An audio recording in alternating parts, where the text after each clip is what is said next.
Okay, sorry about that. I didn't realize it would cut off that way, but we don't have a whole lot longer to go. But yeah, so ending the Whiskey Rebellion and moving on basically to the likability of George Washington. Obviously, even before he was elected, the country loved him. Long before his death, even before he served, he was an extremely popular figure in American history.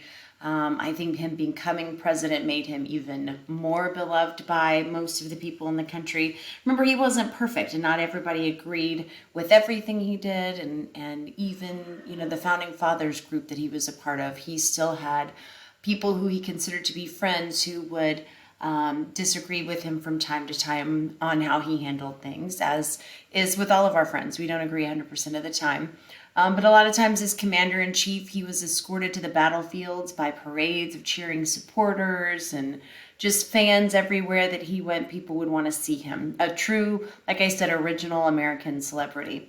But even among those in his cabinet, Alexander Hamilton, who was part of the Federalist group, he worried a little bit that this excessive worship that the people had of this one man could lead to dangerous abuses. I mean, again, kind of being concerned about that possibility of somebody becoming like a king again. And if George Washington had decided to continue serving as president, do a third term, even maybe a fourth term, he was just, Hamilton was concerned that that might become too abusive of the power of the presidency.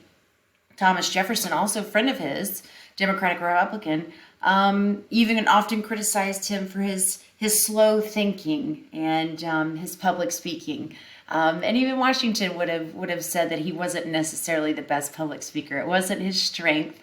And he did tend to take his time to think things through before he made decisions and think it out. And Jefferson, kind of wanted something a little faster to come up with his resolution. So, even though he was very well beloved, obviously everybody has things that people critique about them, and George Washington was no different. But he was extremely beloved, and we see that here on, one of our major American monuments, Mount Rushmore, South Dakota. You'll see George Washington is one of the top 4 presidents that were carved into the monument. There you see his profile. And then there's also, didn't mean to click on that link. He also ends up on the quarter, we know that, and on the monetary pieces on the dollar bill, things like that. Here's a portrait of him when he was serving in the Revolutionary War in the Continental Army. This is the most famous portrait of him when he is serving as president. That's his presidential portrait. And then just another image from him serving in the military as commander-in-chief of that Continental Army during the American Revolution.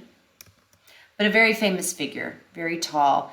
He really truly was the natural choice to serve as the country's first president, just all of his years of service in the military, but also serving as the commander-in-chief on the first and second Continental Congresses, but especially as chairman of the Constitutional Convention. Just show that he was a quiet, strong, fair, wise, and respectful person to all people in all situations.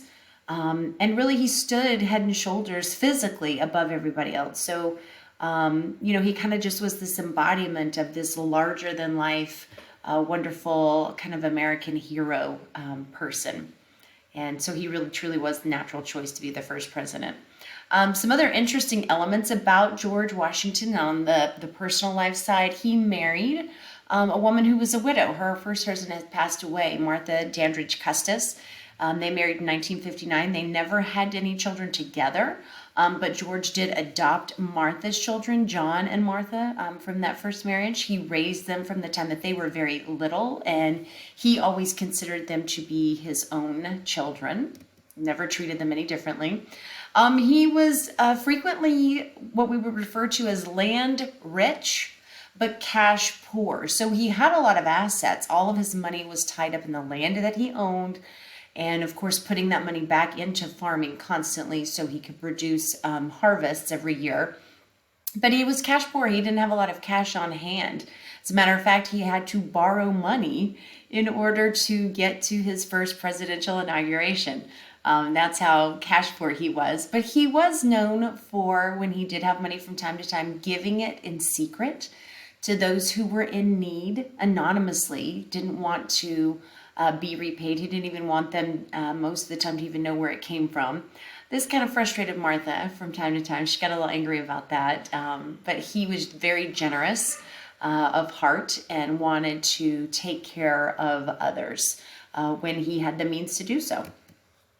Oh, his false teeth. So this is always a big story with him. So he did have false teeth. The popular rumor for decades and long time was that they were made out of wood. But you have to think about it. Real wood would actually rot in your mouth. When it gets wet, it rots. So they were not. He didn't have wooden teeth.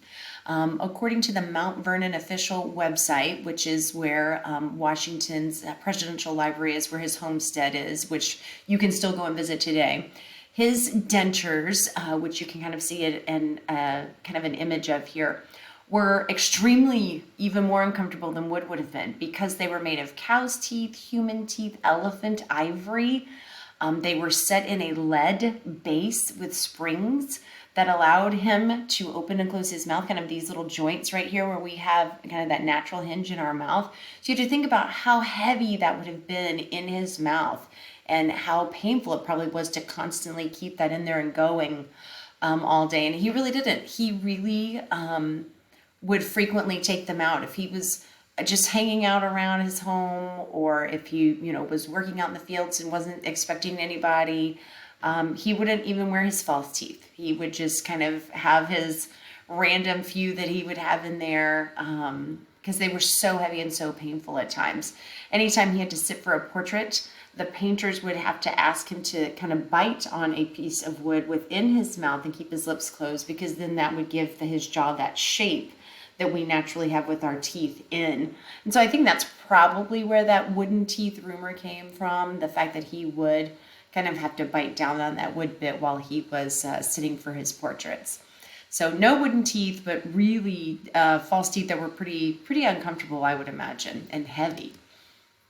A lot of exaggerated stories around that made George out to be kind of more than he really was, and that really upset him because he wanted the truth to be known. He didn't want to have stories fabricated about him or made larger than they really were. He just wanted to be George.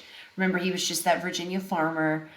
He just thought he was serving the country, and he wanted to do the very best job that he could serving the country. He didn't want to be the person who didn't carry the new country through to at least another president. Wanted us to stay out of wars and, just protect our own new government and our new way of life. And after his death, the moral educators, those who kind of looked back on the 19th century to see who the ultimate symbols of leadership were, they actually, in their write-up, crowned Washington as the ultimate symbol of virtue, an honest mortal, a man worthy of imitation. So lots of high praise for George Washington. He did a lot of great things for our country and served really, really eloquently in the role as first president.